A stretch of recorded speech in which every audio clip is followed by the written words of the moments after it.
My name is Chike. I am 38 years old, a businessman based in Port Harcourt. I married Ifeoma 3 years ago, and to the outside world we looked like a happy couple. People envied us, always dressed well, always smiling in church, always holding hands at weddings. But what people didn't know was that behind the closed doors of our home, I was slowly breaking apart. From the very first week of our marriage, I noticed something strange. Anytime we made love, instead of calling into my arms or resting her head on my chest like I expected, Ifeoma would quietly roll away, face the wall, and cover herself with the bedsheet. She never said goodnight, never held my gaze. It was as if she wanted to disappear from me immediately after the act. At first, I ignored it. I told myself, maybe she's just shy, maybe she prefers sleeping that way. But days turned into weeks, weeks into months, and the pattern never changed. No matter how tender I tried to be, no matter how much love I poured into her, the moment was always followed by silence and her back turned to me. It hurt Gamo deeply. I began to dread the nights. I began to question myself. Am I not good enough? Is she regretting this marriage? Does she love another man? One night, I gathered courage. After she turned away, I pulled her back gently. Ifeoma, I whispered, why do you always face the wall? Is there something wrong with me? Did I offend you? She forced a smile in the dark and said, Chike, don't think too much. I'm just tired, that's all. But her voice betrayed her. It was shaky, almost rehearsed, like someone hiding a wound. I became restless.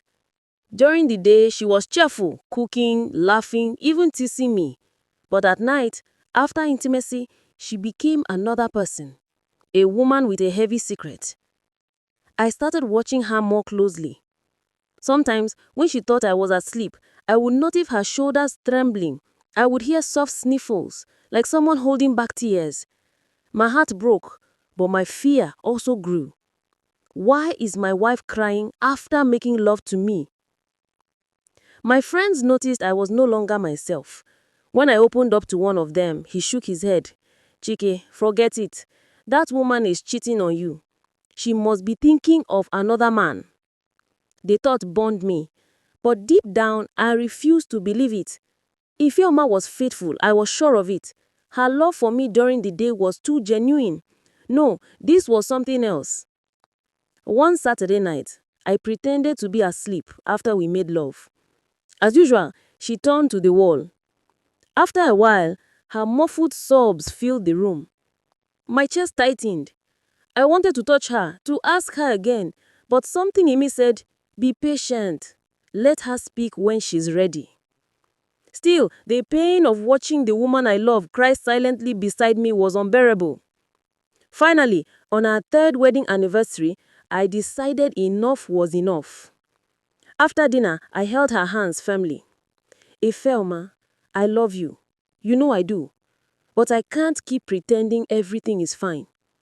I see your tears. I feel the wall you build between us every night. Please, tell me the truth. What are you hiding from me? Her eyes widened, and for a long moment she just stared at me.